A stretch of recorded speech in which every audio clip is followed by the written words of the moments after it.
Lucas roamed through the smoky haze of the bustling alien bazaar, his footsteps measured, his posture deceptively relaxed, as though he were merely another vagabond wandering the galaxy's far-flung corners. He wore tattered clothing, riddled with singed edges and patched tears, and his face was hidden beneath a scruffy beard that had seen better days. The thick scent of curious spices and the murmur of alien tongues mingled in the air, creating a sonic tapestry that only the most intrepid travelers could navigate without losing their way. For a full week now, Lucas had existed on this distant planet as a drifter, searching for something, anything, to dispel his gnawing boredom.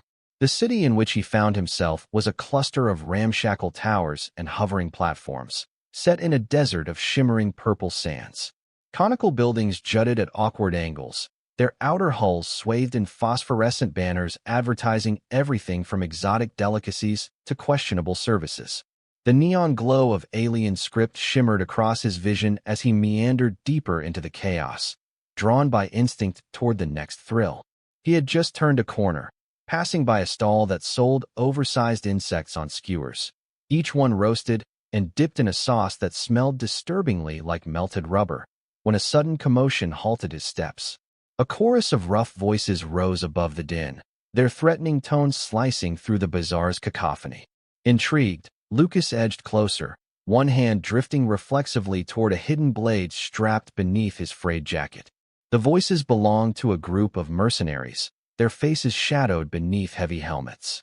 They formed a tight ring, looming around a woman whose sapphire-blue skin gleamed in the desert sun. Her hair was like spun silver, cascading down her back with an otherworldly sheen. She clutched a small child behind her, shielding the little one with her body. Even at a distance, the child's frightened whimpers were plain to hear. "Come now, Princess Elara," sneered the mercenary at the forefront, his voice dripping with disdain. "The Empire's bounty is far too generous to resist. Hand yourself over, or we'll take you by force. Makes no difference to us." A smirk tugged at Lucas's lips. Finally, something worthy of his talents. He set his shoulders and took a swig from a flask he carried at his belt, feigning the behavior of a drunken vagrant. With a stagger and a grin, he stepped into the mercenaries' circle, ignoring the incredulous looks darted at him from both the aggressors and their intended prey. "Hey, you lot," he drawled, slurring his words just enough to seem convincingly intoxicated.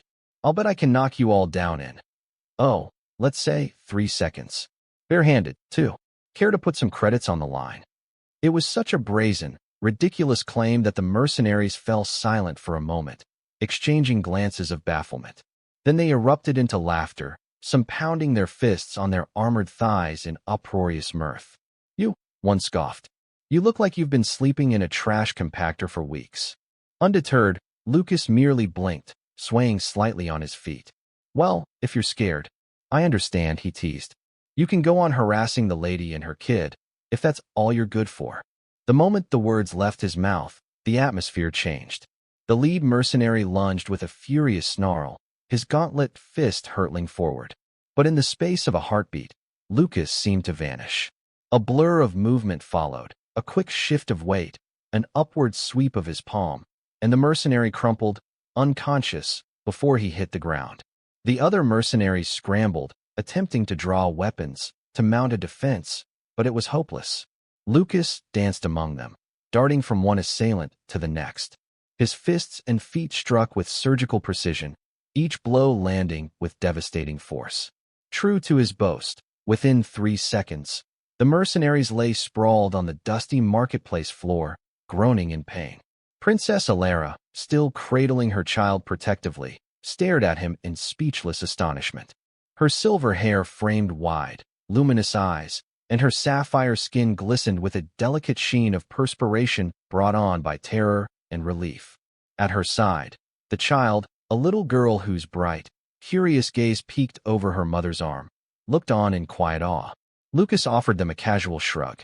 "Sorry to barge in," he said, his tone friendly, "but I was in the mood for a bit of excitement." Elara blinked, struggling to compose herself. What are you?" she finally managed to ask. "Just a wandering nobody," Lucas replied, "looking for a good time." Behind them, the bazaar had resumed its hurried flow, though a bubble of space still remained around Lucas, Elara, and the fallen mercenaries. The curious onlookers kept their distance, whispering, uncertain if the man with the fierce skill was a hero or a threat. Elara's voice trembled with both gratitude and desperation. "Thank you. My daughter and I, were in great danger. These brutes, they were after me because I'm, well," she hesitated, casting a quick glance around as though expecting more trouble. "I'm a princess of my world, though it means little now that my kingdom has fallen to the Empire." Lucas raised an eyebrow. "A princess? You don't say." She squared her shoulders, regal even in distress. "The Empire destroyed my people's palace, and we are on the run. I cannot defend myself or my child alone. Please, we need protection. I will offer myself as your concubine, your servant, anything you demand, if only you keep my daughter safe." In response, Lucas let out a ringing laugh that made several passers-by jump in surprise. Now, he said, his voice still airy but his eyes reflecting a hint of steel. "That's too easy. I like a challenge. Besides, I'm not really the kind of man who likes to claim ownership of others. Seems tedious." Elara's cheeks burned a deeper sapphire hue, equal parts relief and confusion. "Then what do you want from us?" Lucas tilted his head, his grin roguish. "I'll look out for you, but I'll do it with some self-imposed restrictions. Makes it more fun for me. Who needs all their power anyway?" He winked, though she could not comprehend what he meant. "You two just stick with me, and I promise, no harm will come to you, unless you find my jokes unbearable." Before the princess could fashion a coherent reply, a shrill alarm sliced through the market's background noise. The ground trembled faintly, and within seconds, ranks of imperial troops poured into the bazaar, their weapons gleaming under the harsh sunlight. Clearly, the mercenaries had summoned greater reinforcements, or perhaps the Empire had already been tracking Elara. Lucas watched them fan out, a casual air draping his form. "Well, princess," he said, sparing a glance at the pale-faced child peering up at him. "Time to choose. Stick with me, or try your luck with them." Elara swallowed hard. The child, Lyra, as Elara whispered her name, clung tightly to her mother's leg. The decision was obvious, and no words were needed. Elara bowed her head in agreement. The three of them turned and fled into the labyrinthine depths of the bazaar, just as the Imperial forces began sweeping the area. And thus began an odyssey of mayhem, laughter, and unexpected revelations, as Lucas led the princess and her small daughter through one harrowing predicament after another, never once losing his roguish smile. For while he had promised protection, he had also vowed to do it with only a fraction of his true capabilities. After all, what was life without a dash of challenge? They wove through the crowded stalls, pushing past vendors who shouted in alien dialects, hawking their wares to inattentive passers-by. Lucas, keenly aware of the platoon of soldiers closing in behind them, moved with remarkable ease. Despite the frantic circumstances, he seemed more amused than concerned, as if this were merely an elaborate game. Elara, on the other hand, was torn between terror for her daughter's safety and confusion about the mysterious stranger who had so effortlessly dismantled a group of mercenaries. Her every instinct told her to be wary, yet he had offered aid when no one else dared. She gripped Lyra's hand with unwavering protectiveness, and with the other, she clutched at the hem of Lucas's ragged cloak, ensuring they would not be separated in the throng. Their pursuers were thorough, armored troopers, clad in black uniforms bearing the imperial insignia, cordoned off entire sections of the bazaar, corralling civilians and scanning them. Portable scanners beeped and whirred, looking for a match with Elara's signature. Overhead, drones buzzed, their cameras sweeping the crowds. Yet somehow, Lucas navigated them around every checkpoint. When the path seemed impassable, he would duck into a dingy alley or climb a makeshift ladder onto a precarious rooftop, Elara and Lyra hurriedly following in his wake. "Keep low," he instructed softly, crouched behind a pile of discarded crates on one such rooftop. Below them, a squad of Imperial troopers marched in sync, rifles at the ready. Elara held her breath, heart pounding, as she shielded Lyra from view. The child trembled, her silver hair, so like her mother's, matted against her small head with sweat. Lucas gestured for silence. The troopers paused, scanning the perimeter. One officer pointed at the nearby ladder, prompting a pair of soldiers to break off and begin climbing. Elara bit her lip, bracing for an inevitable clash. But Lucas merely placed a finger to his lips, a mischievous twinkle in his eye. In an instant, the crates behind which they hid began to vibrate. Elara's eyes widened in alarm, but before she could question him, Lucas tapped the side of the crates, causing them to emit a low-frequency hum that unsettled the troopers. The unfortunate soldiers lost their grip on the ladder, disoriented by the sudden pulsation beneath their feet, and tumbled back down. The officer cursed, calling them incompetent, and the squad resumed its search elsewhere. As soon as the coast was clear, Lucas exhaled, rising from the crouch. "Let's move. We need to find transport off this rock before they tighten the net." Elara stood, a mixture of gratitude and amazement flooding her features. "That device, how did you?" He gave a wry grin. "Just a little trick. This galaxy is full of wonders. You pick up all kinds of know-how when you've been around as long as I have." His cryptic remark only fueled her curiosity, but there was no time for questions. Pressing on, they descended the opposite side of the rooftop and rejoined the winding paths of the bazaar's lesser-traveled corridors. Vendors here sold contraband, illicit substances, and stolen tech, so the foot traffic was thinner and the atmosphere distinctly more menacing. But to Lucas, it was safer than dealing with the watchful eyes of the Imperial forces in the main thoroughfares. The trio squeezed past a narrow walkway draped with strings of luminescent fungi, each bioluminescent bulb pulsing in rhythm with the planet's heartbeat. The walls on either side were covered in graffiti, some praising the Empire, others cursing it, and still others proclaiming radical messages in alphabets unknown to Elara. Her senses reeled from the swirling kaleidoscope of color and shadow, from the hush of whispered trades and the sibilant hiss of hidden creatures. At last, they emerged into a dim courtyard dominated by an ancient fountain that spewed a viscous amber liquid.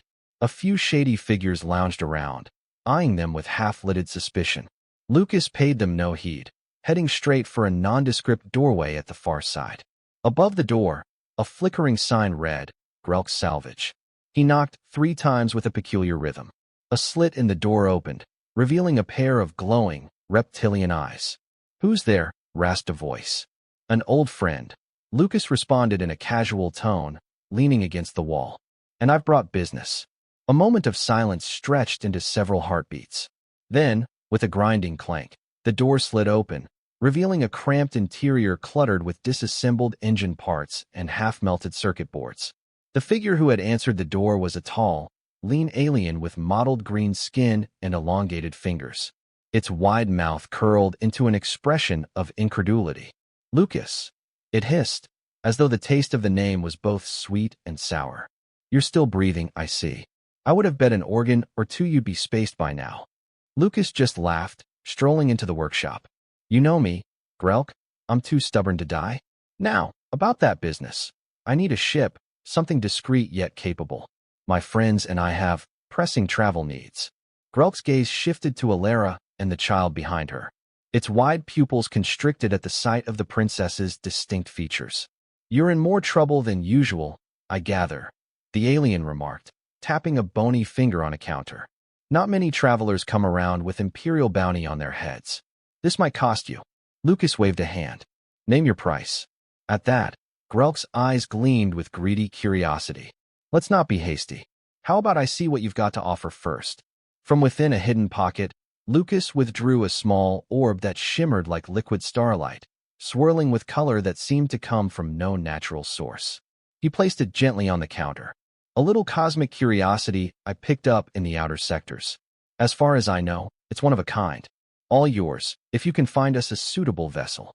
Grelk's long fingers hovered over the orb, entranced by its luminescence. "You never cease to amaze me," it whispered. "This is, yes, I can feel its energy. Very well, I will arrange something in the back. Give me a moment."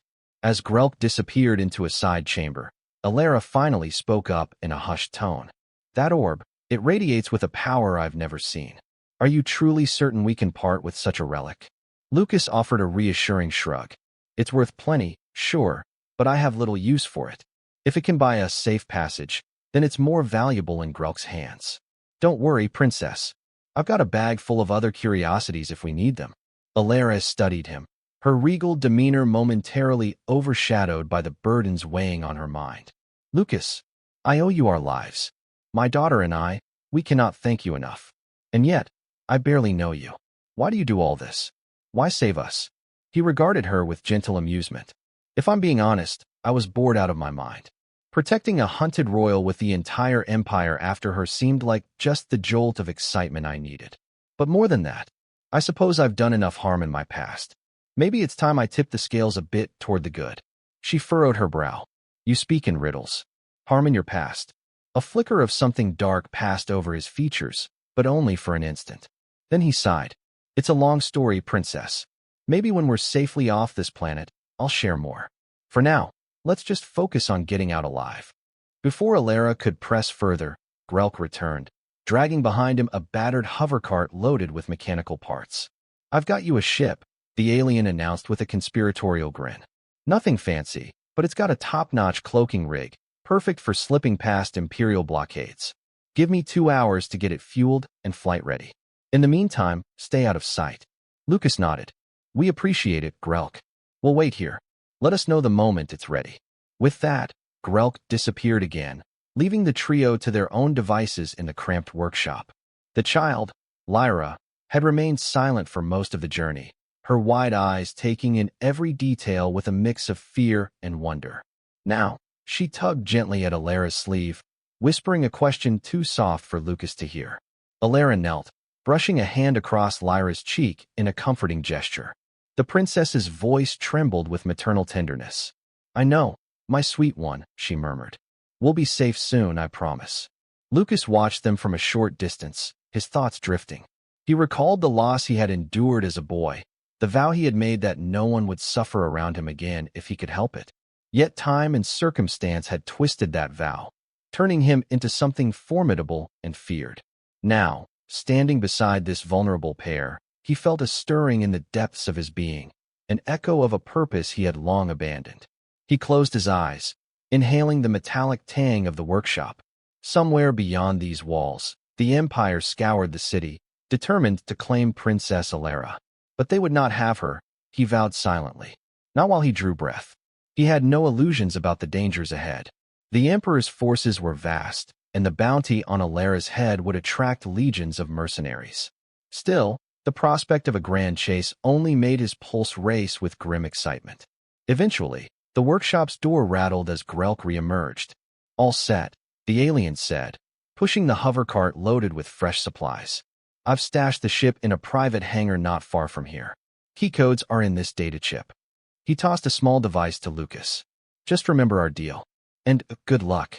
Lucas pocketed the data chip, guiding Elara and Lyra as they followed Grelk through a hidden back exit. The corridor led them through a series of winding, dimly lit passages, littered with crates stamped with the insignias of various smugglers. The air grew colder, tinged with the stale scent of old chemicals. At last, they came upon a reinforced door that slid open to reveal a cavernous hangar bay.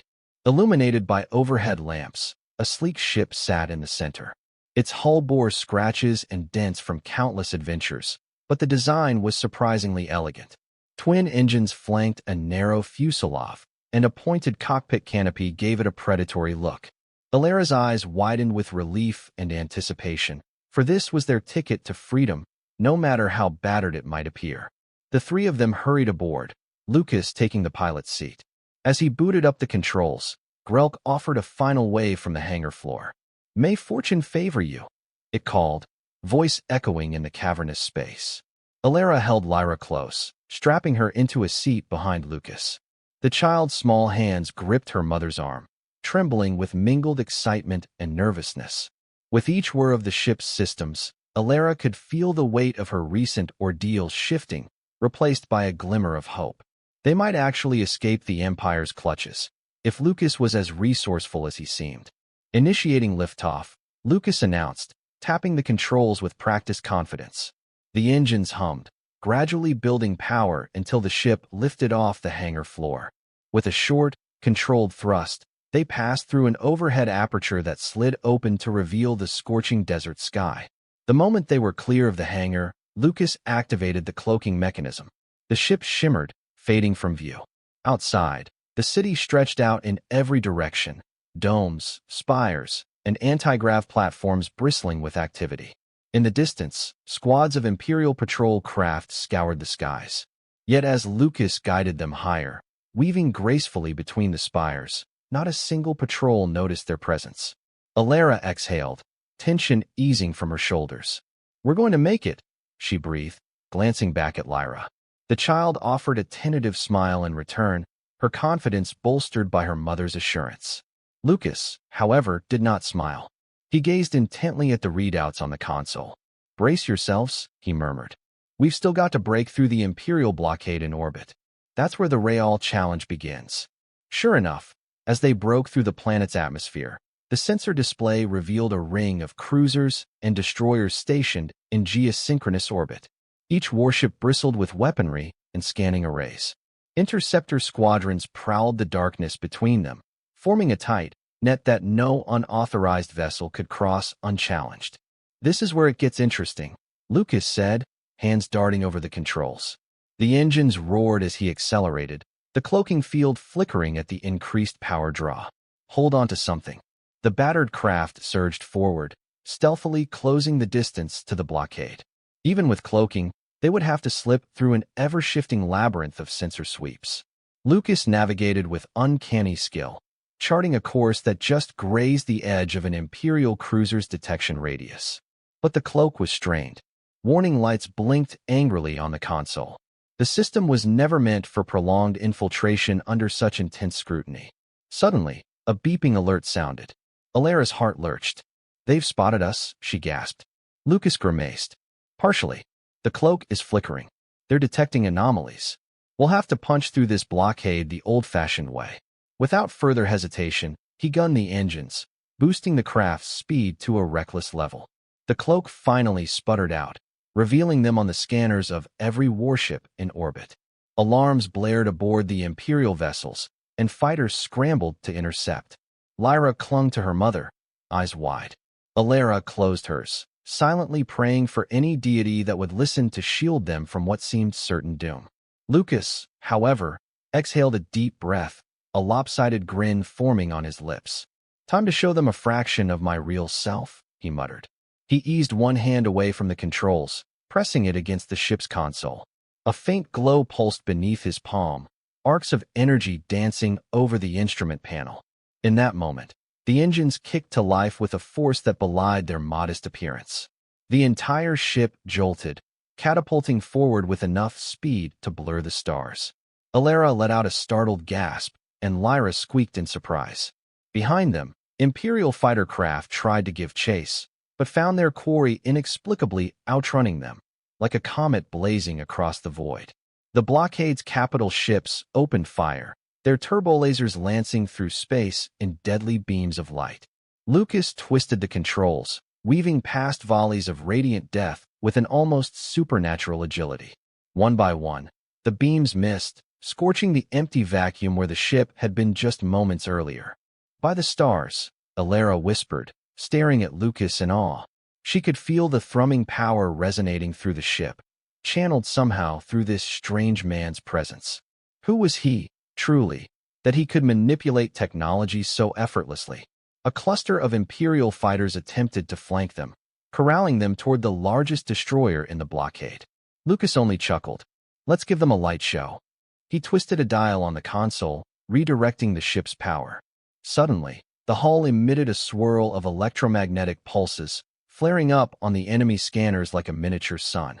Sensors were momentarily blinded, and in that instant of confusion, Lucas slipped the ship through a gap between the destroyer and its escort, narrowly evading a final fusillade of laser fire. Then, like a phantom slipping back into darkness, they were past the blockade, the planet and its ring of warships receding behind them. The star-dappled expanse of deep space lay ahead, beckoning them onward. Lucas let go of the console and slumped slightly, a layer of exhaustion darkening his features. "We're in the clear," he said, half to himself, half to Elara and Lyra. "We should plot a course somewhere safe, at least for the moment. I suspect the Empire won't rest until they track us down again." Elara looked at him, gratitude and astonishment warring in her expression. "You That was incredible. I've never seen anyone fly like that. Are you? Are you a sorcerer of some kind? An outlaw Jedi? A product of some secret experiment? He laughed softly. Those are flattering guesses, princess, but no. I'm just a man who learned a few tricks along the way. Let's leave it at that for now. She nodded, too weary from relief to press the matter. Then thank you. From the depths of my heart. I still can't believe we made it. Lyra, we're safe. The child uncurled from her seat, peering out the cockpit at the swirling cosmos beyond. Her small face broke into a radiant smile, though tears still shimmered in her eyes. Thank you, Mr. Lucas, she whispered, her voice trembling. He inclined his head. Don't mention it, kid. Now, how about we find somewhere peaceful to catch our breath? I hear there's a cozy star system a few light years away with enough asteroid belts and cosmic dust to hide in for a while. Thus, with the Empire scrambling behind them, the runaway princess and her daughter found themselves under the protection of a wanderer who seemed capable of bending the rules of reality, or at least technology, to his advantage. The next phase of their flight had begun, and though none could predict the trials awaiting them, one thing was certain. Life would never again be dull for any of them. They drifted into the uncharted fringes of space, guided by Lucas's seemingly effortless skill and uncanny instincts. The battered ship, now their temporary sanctuary, glided through a region of cosmic debris, fragments of ancient moons, remnants of forgotten battles, and twinkling asteroids that drifted like silent watchers in the vacuum. Lucas navigated through these hazards with practiced ease, weaving around drifting boulders that glowed under the starlight. Lyra, curious child that she was, unbuckled from her seat and tiptoed to the main console. She stared in awe at the swirling patterns of cosmic dust outside, her little nose nearly pressed against the view screen. Elara watched her daughter with a wistful smile, recalling how Lyra had been born into privilege and comfort, only to have that world shattered by the Empire's ruthless conquest.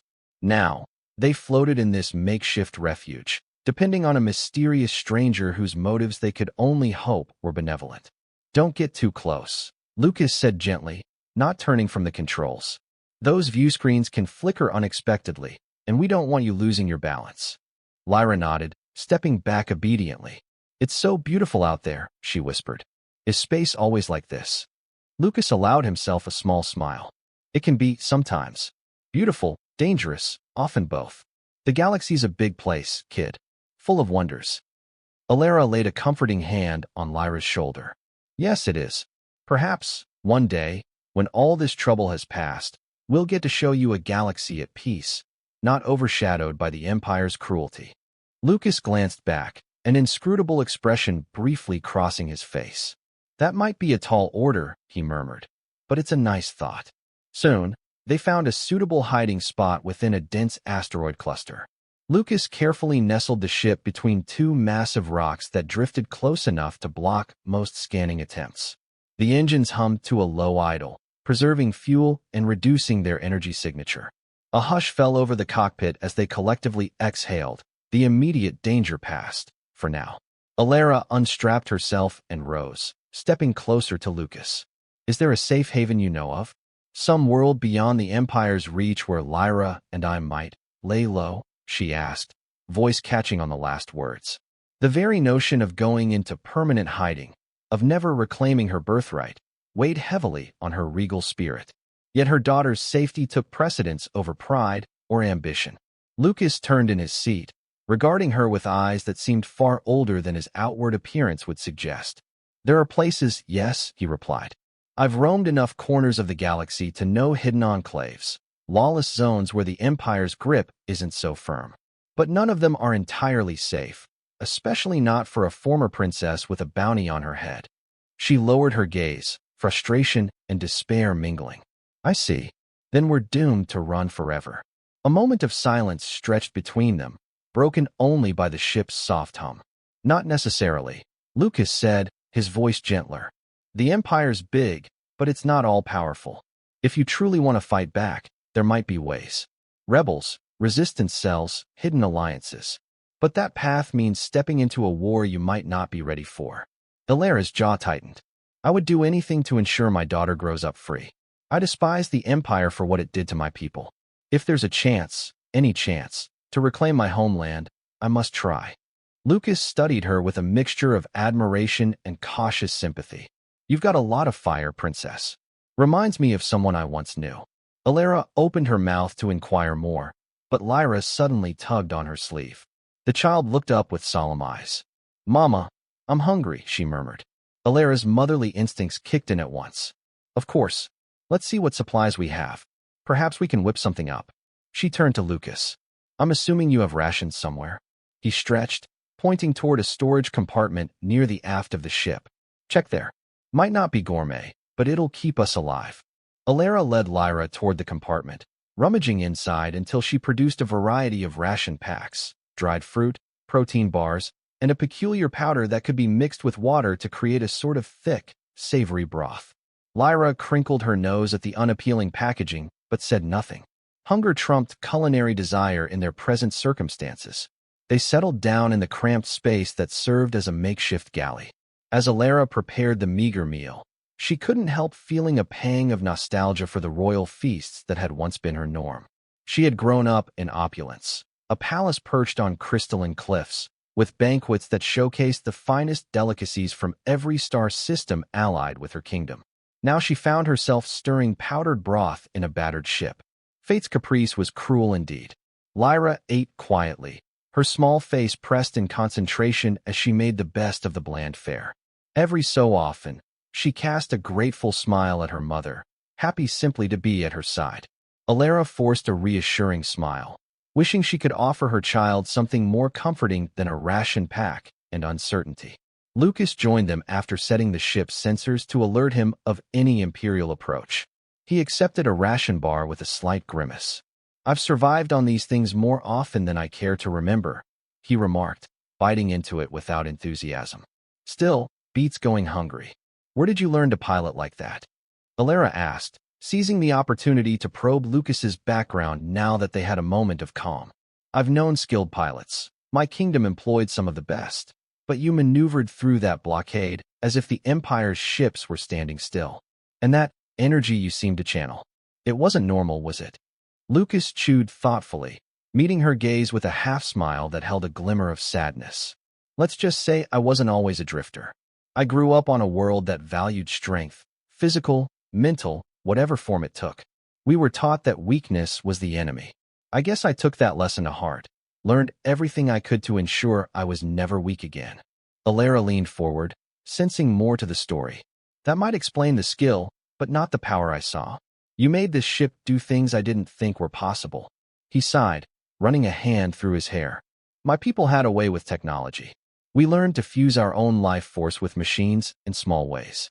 Nothing like the Force, if you're thinking of those old legends.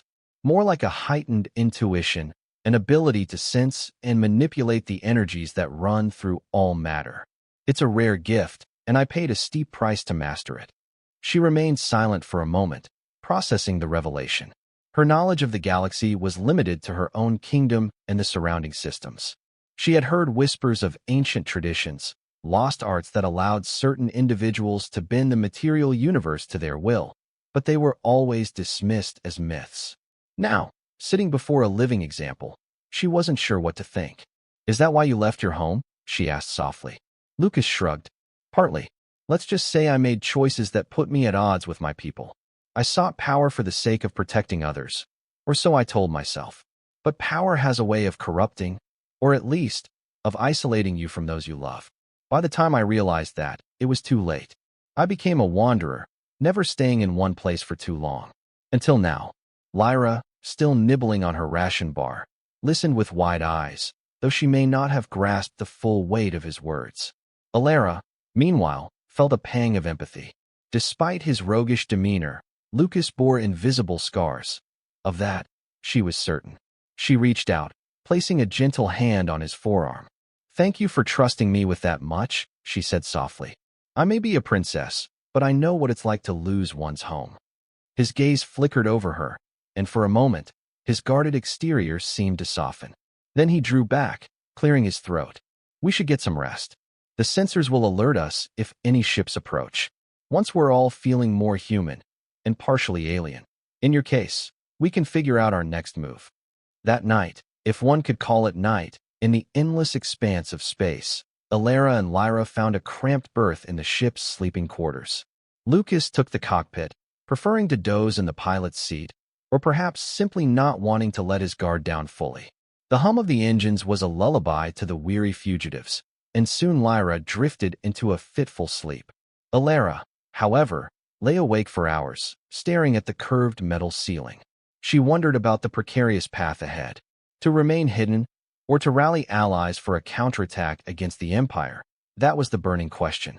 She felt certain that if her people yet lived, scattered across the stars, they would look to her for leadership. But how could she challenge an empire that spanned countless systems? And would Lucas truly stand by her if she chose open conflict? Eventually, exhaustion claimed her, and her thoughts dissolved into dreams. Dreams of a gleaming palace rising from the sands, of her late husband standing tall and proud beside her, of laughter echoing in grand halls that now lay in ruins. When Elara woke, the ship was bathed in dim emergency lighting. She found Lucas already at work, scanning star charts and muttering to himself. Lyra was curled up on a makeshift bed, still lost in slumber. "Is something wrong?" Elara asked, rubbing the sleep from her eyes. Lucas jerked his head toward a flickering display. "Sensors picked up an Imperial signal not too far from here. They're searching for you, combing through asteroid fields. We don't have much time." Alarm jolted Elara awake. "We have to go." "We will," Lucas replied, powering the engines up from standby. "But we need to be smarter than them. If we jump to light speed without plotting a secure route, we could land ourselves right in another blockade." She moved to help him, though her knowledge of navigation was limited. "Where can we go?" He keyed in a few commands, highlighting a system on the map. "I've heard rumors of a hidden colony on the edge of this sector. Supposedly, it's protected by an advanced stealth network. If we can find them, they might give us temporary refuge." Elara nodded resolutely. "Then that's our destination. I'll gather Lyra and secure her for travel." Within minutes, they were airborne again, weaving through the drifting asteroids as Lucas sought a safe corridor out of the debris field. The tension in the cockpit was palpable. Even Lyra, though sleepy-eyed, sensed the urgency. She clutched a small stuffed creature, a relic of her past life. In her arms, its worn fabric a comfort against the uncertainty of her present. As soon as they cleared the asteroids, Lucas engaged the ship's faster-than-light drive. The vessel shuddered, starlines stretching before them in a dizzying spectacle of luminescent trails. Elara's stomach lurched at the sudden acceleration, but she forced herself to remain calm, focusing on Lyra's wide-eyed wonder at the swirling vistas outside the viewport. Then, just as swiftly, the starlines collapsed. They emerged in a new star system, its central sun blazing with a pale blue radiance. A scattering of planets, each with its own orbiting lumps of rock and ice, circled at various distances. The sensor array beeped, struggling to identify objects in the far corners. Lucas frowned at the readouts. "I'm picking up unusual signatures. Could be natural anomalies, or it could be a sign of that stealth network. How do we proceed?" Elara asked, peering over his shoulder. "Carefully," he muttered. "We'll approach the largest planet and see if we can hail anyone. If we're lucky, they'll at least talk before shooting." Her nerves fluttered at the thought of more conflict, but she steadied herself. "Right, let's do it." They coasted toward a gas giant orbited by multiple moons. The planet was a swirling mass of pale green and turquoise, with storms visibly roiling across its surface. One of the moons, faintly illuminated, showed signs of a constructed ring that glimmered with faint lights. As they neared, the sensor panel crackled, and a voice, garbled and heavily distorted, spoke in an unknown language. Lucas swiftly activated the universal translator, a small device built into the console. The language garble smoothed into something intelligible. "Unidentified vessel, you have entered restricted space.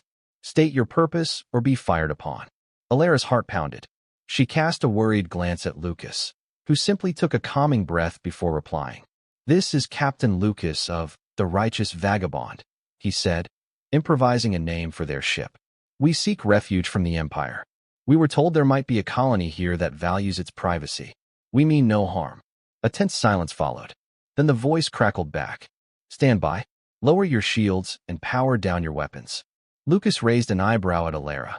We don't actually have much in the way of weapons, so that part's easy. He complied, hoping their meager defenses would not be held against them. A few moments later, the voice returned. Proceed to coordinates 77.43.21. Any deviation will be considered hostile. Another set of coordinates lit up on the NAV display. Lucas followed them, guiding the ship around to the moon's far side. As they cleared the horizon, what looked like a vast installation came into view, a hidden colony with large domed habitats, connected by tubular corridors. The ring they had seen was a sophisticated defense perimeter, dotted with small orbital platforms that bristled with weaponry. A small escort craft materialized from stealth, sliding into formation beside them as they descended toward a designated landing pad. The pilot of that craft said nothing further, but its presence was enough to ensure Lucas obeyed the instructions. They touched down on a reinforced platform that overlooked an expanse of lunar rock. Translucent domes rose in the middle distance, housing what appeared to be farmland and living quarters. Above them, a shimmering energy field protected the colony from the vacuum. Elara unbuckled, tension coiling in her belly. Lyra stayed close, her stuffed creature clutched tightly. Lucas turned in his seat, scanning their faces. Let's hope these folks are friendlier than they sound, he said quietly. They exited the ship, the artificial atmosphere inside the landing bay allowing them to breathe normally. A contingent of armed guards awaited them, humans and aliens alike. Their armor was mismatched, suggesting a ragtag force, yet they held their weapons with disciplined confidence. One guard, a tall woman with cropped red hair, stepped forward. "Welcome to Sanctuary Outpost," she said curtly, her gaze flicking over Lucas, then lingering on Elara and Lyra. "Identify yourselves, properly this time." Lucas held up his hands in a gesture of peace. "I'm Lucas. This is Princess Elara of the fallen kingdom of Aetheres, and her daughter, Lyra. We escaped the Empire's clutches, looking for a safe haven, if such a thing even exists." The mention of royalty drew a few murmurs from the guards. The woman's stern expression softened slightly. "We've heard rumors of Aetheres' fall. I'm sorry for your loss." Elara inclined her head, acknowledging the sympathy. "Thank you." The guard gestured for them to follow. "Come with me. Our leaders will decide if we can offer you sanctuary." With that, they were ushered through an airlock into a corridor that led beneath one of the domes. Lucas kept a watchful eye on their escorts, while Elara and Lyra tried to take in their strange new surroundings. Transparent walls revealed interior gardens bursting with engineered crops, carefully tended by robotic arms. Clusters of dwellings spiraled outward from a central plaza, where colonists went about their daily lives, children laughing, merchants selling wares, workers maintaining the dome's infrastructure. It was a surprisingly thriving community for a secret outpost. They were brought to a large chamber near the colony's core, where a circular table stood beneath a vaulted ceiling. The guards stationed themselves at the perimeter as three figures emerged, representatives, presumably, of the colony's leadership. One was a stout, bearded man with mechanical implants in place of both eyes. Another was a lithe alien with skin that shimmered in subtle patterns. The last was a woman of middle age, her hair threaded with silver, carrying herself with the measured composure of a seasoned diplomat. "I am Counselor Natara," the woman said. "Welcome to Sanctuary Outpost. We are a collective of refugees, rebels, and free thinkers, united under one goal: to remain hidden from the Empire's tyranny. You claim to be the Princess Elara of Aetheres. We have heard stories of that kingdom's downfall. Can you prove your identity?" Elara nodded gravely. "I can." She lifted her hair to reveal a crest embedded in her sapphire skin at the nape of her neck, a unique marker of Aetheres' royal bloodline. It glowed faintly, responding to her pulse. "This was gifted to every heir of Aetheres, bonded to our very life force." Natara studied the crest with an air of reverence. "Indeed, it matches the records we've come across. Then the rumors are true. The Empire's conquest was absolute." Elara's voice quivered as she answered. "Yes, my people were scattered or enslaved. My family mostly gone. Lyra and I barely escaped with our lives." A hush fell over the council chamber. The bearded man with cybernetic eyes spoke next, his voice tinged with sorrow. "We, too, have lost loved ones to the Empire. You will find no shortage of empathy here. Counselor Natara clasped her hands together, her expression pensive. Sanctuary Outpost exists outside Imperial control by a fragile thread. Our stealth technology keeps us hidden, for now. We have limited resources, but we do not turn away those in dire need. However, your presence here could endanger us if the Empire tracks you. Lucas stepped in. I understand your concern. The last thing we want is to jeopardize your safety. If we need to move on, we will. Natara weighed her words carefully. We should put it to a vote. But before we do, perhaps you can tell us more about your intentions. Do you simply seek a hiding place, or do you harbor thoughts of retaliation? Elara's jaw set. I want to protect my daughter, first and foremost. Beyond that, I do dream of striking back, of reclaiming my kingdom. But I cannot do it alone. A murmuring went through the small group of leaders. The live alien, who had remained silent until then, finally spoke. Many here dream of rebellion, but we lack the means for direct confrontation. Our policy has been to stay hidden rather than wage open war. Elara looked at Lyra, who clung to her side. I understand the risk. But if enough oppressed peoples unite, if enough princesses and rebels and wanderers decide they've had enough, her voice trailed off, the enormity of her vision hanging in the air. Lucas caught the flicker of determination in Elara's eyes. He sensed her resolve stirring. I have certain capabilities, he offered. If there's any way I can help strengthen your defenses, to ensure the Empire can't find or harm you, I will. Natara's gaze narrowed. Capabilities? Lucas lifted a hand, letting faint arcs of energy crackle around his fingertips. I can do things with technology and energy fields that might reinforce your stealth network or enhance your weaponry, whatever you need to keep your people safe. Intrigued whispers swept the chamber. The bearded council member nodded slowly. If you can bolster our defenses, it might mitigate the risk of harboring you. Let us confer briefly. They stepped aside, conversing in hushed tones. Elara and Lucas exchanged glances, their hearts pounding. Lyra held tight to her mother, her face a mixture of curiosity and trepidation. After a few tense minutes, the council members turned back. Natara spoke for them. We will grant you temporary refuge on a probationary basis. In return, Lucas will assist our engineers with any modifications or enhancements to our systems. We ask that you abide by our laws and keep a low profile to avoid drawing attention. Elara exhaled, relief washing over her. She bowed her head gratefully. Thank you. We won't forget your generosity. Lyra managed a brave smile, though she remained mostly silent, taking in the unfamiliar surroundings and the gravity of her mother's words. Thus, they settled into Sanctuary Outpost.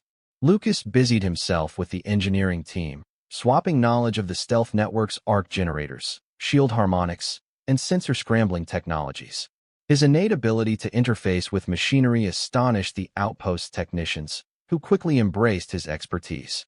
Meanwhile, Elara worked among the refugees, helping care for children, sharing stories of e-theories, and slowly forging alliances with those who, like her, harbored ambitions of seeing the Empire toppled.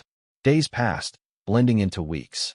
Lyra adapted to the outpost's routine, playing with other children in the domed gardens. At night, when the overhead lights dimmed to simulate dusk, she would cuddle beside Elara, asking for stories of the palace, of the shining seas, and of her father.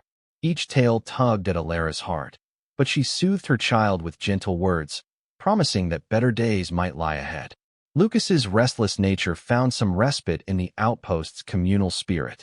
Though he still yearned for excitement, he also discovered a quiet fulfillment in protecting others, far different from the chaos he had once craved. He maintained his vow to restrain his full power, finding enough challenge in solving the colony's technical problems without flinging raw energy around.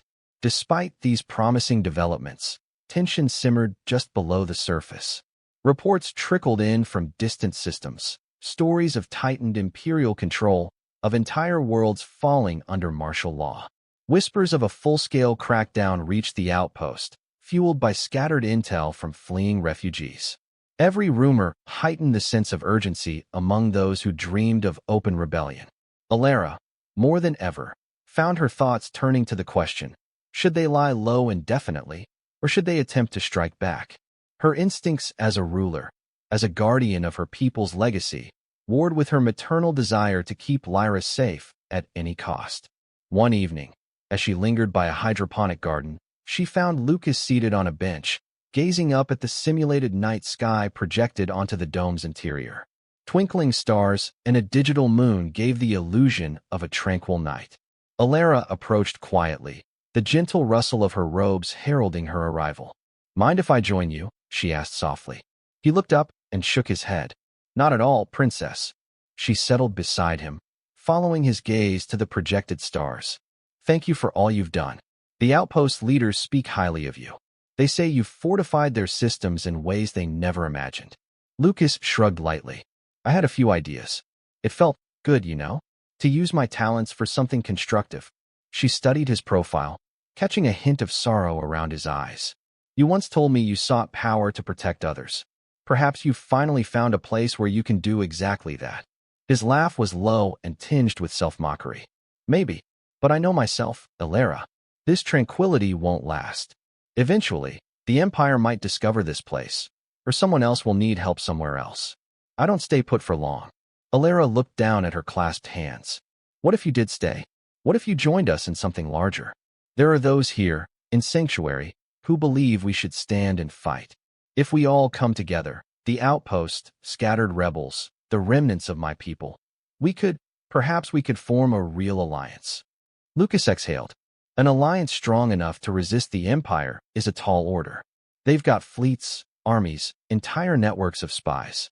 We're just a ragtag group on a lonely moon. She lifted her chin, eyes shining with a regal fervor. "I know it seems impossible, but the Empire is spread thin, ruling through fear.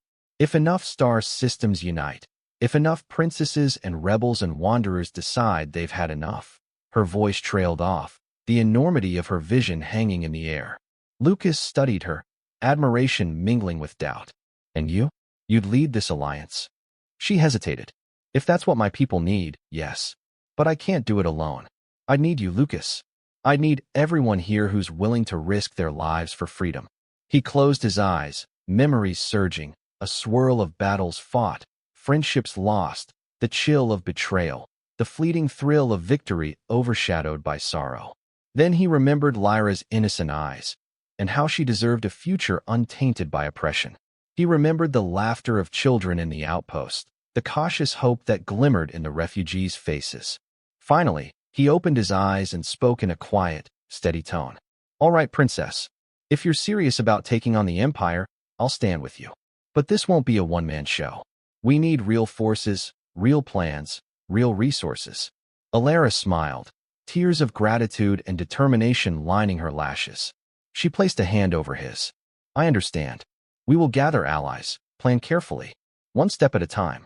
They continued talking under the artificial night sky, sketching the broad strokes of a rebellion that might, if the stars aligned, spark hope across the galaxy. Unbeknownst to them, others in Sanctuary Outpost had begun harboring similar ambitions, spurred by the presence of a royal figure and a mysterious warrior. The seeds of a grand struggle were germinating within the sealed domes of that hidden moon.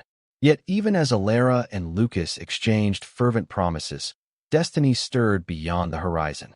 The Empire's reach was long, and somewhere, an Imperial officer was piecing together the puzzle, following the faint trail that led from a desert bazaar to the edges of known space. The respite was fragile. Soon enough, they would face trials that would test their resolve and the bonds they had forged. The days that followed were a flurry of clandestine meetings, strategic planning, and quiet determination. Sanctuary Outpost, once content to live in the shadows, found itself at a crossroads: remain hidden or take the daring step of galvanizing a new rebellion. Slowly but steadily, the tide of sentiment shifted toward action. Under Elara's guidance, the refugees began forging connections with other enclaves rumored to lie scattered throughout the galaxy, small pockets of resistance that had long believed themselves isolated. Messages were relayed through secure channels, quietly stoking hope in distant corners. A fragile network took shape, connecting disparate cells of freedom fighters. Lucas, meanwhile, used his gifts to reinforce communication arrays and cloak transmissions, ensuring the Empire's prying eyes did not intercept their growing web of alliances. Word spread that Princess Elara of Etheres was alive, her royal lineage a beacon for those living under oppression. Though her kingdom lay in ruins, her spirit resonated with those who yearned to break free from the Emperor's iron fist. Even the Outpost Council, initially cautious, became swept up in the fervor. Counselor Natara, the bearded cyborg, and the shimmering alien all endorsed a stealthy mobilization, agreeing that passivity could not last forever. Still, the Empire was not idle. Whispers of a formidable warlord named General Varys circulated among the newly formed coalition.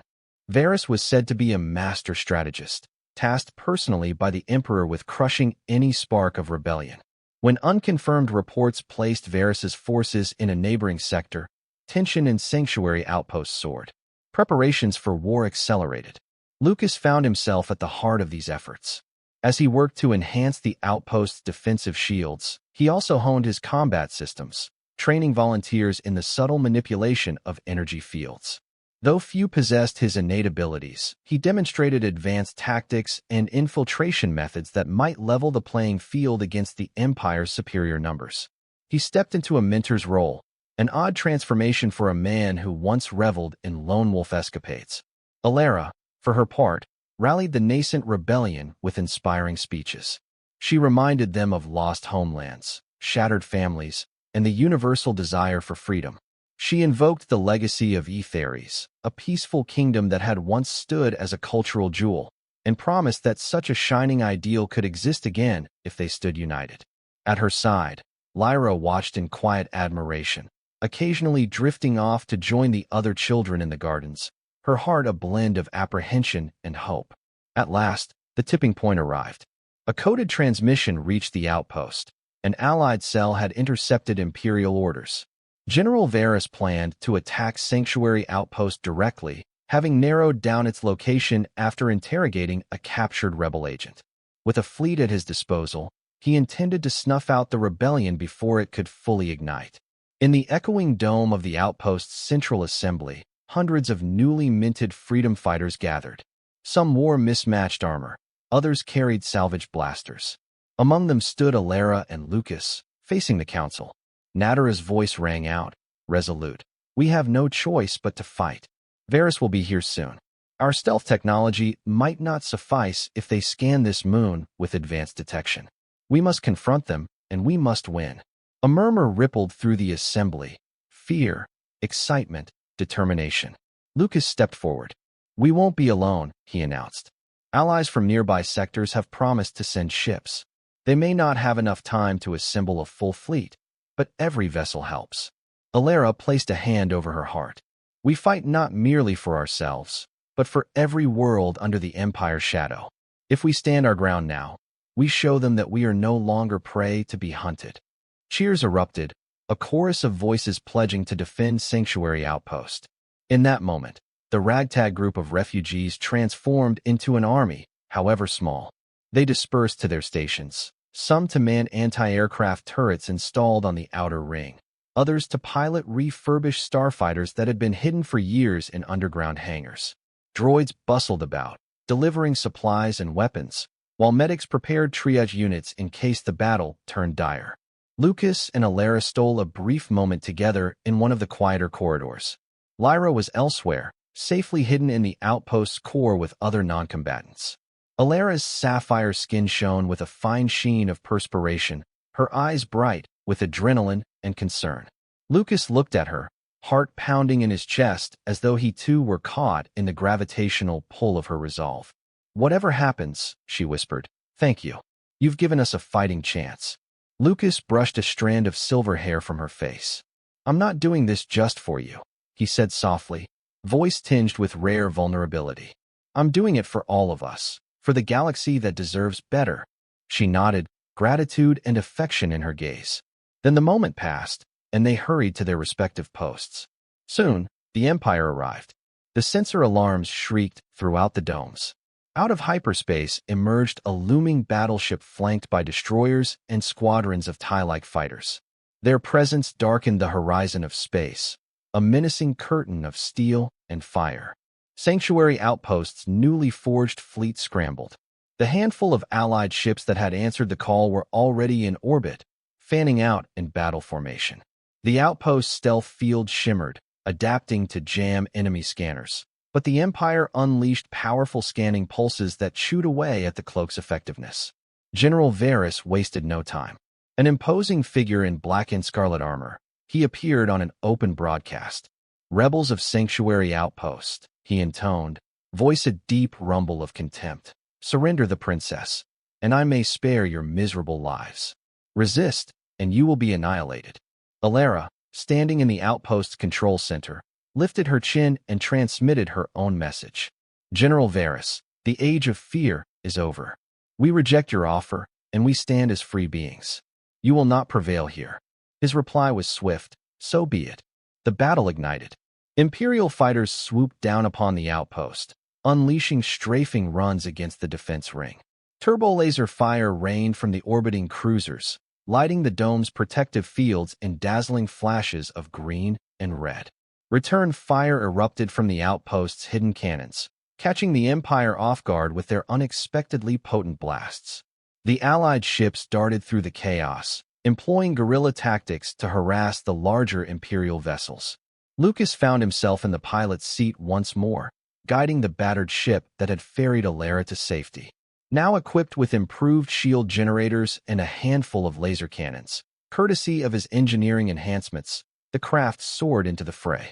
He used his unique energy-manipulating ability sparingly, enough to outmaneuver a swarm of enemy fighters, but not so much as to drain himself entirely. Each time he executed an impossible turn or unleashed an electromagnetic pulse, the skies around him erupted in Imperial wreckage. At the outpost's command center, Elara oversaw the broader conflict, relaying instructions to squads on the ground and squadrons in the air. Counselor Natara coordinated with Allied ships, ensuring they concentrated fire on weak points in the Imperial formation. The synergy born of desperation and courage began to tilt the scales. But the Empire had not come unprepared. General Varys deployed ground troops onto the moon's surface, heavy walkers advancing toward the domes with methodical inevitability.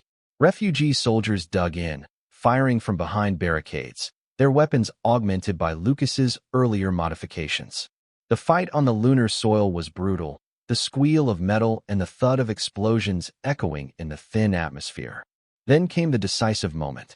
The massive Imperial battleship in orbit charged its main cannon, aiming to obliterate the outpost in a single, catastrophic blast.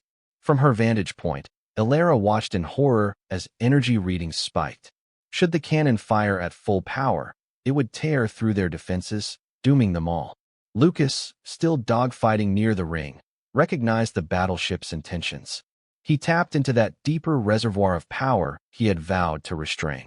A surge of energy crackled through him, linking his awareness to the outpost's defensive arrays. In a daring maneuver, he coordinated a concentrated volley from every functioning turret, cannon, and starfighter. In the same breath, he channeled his own energy into the wave, amplifying its destructive potential.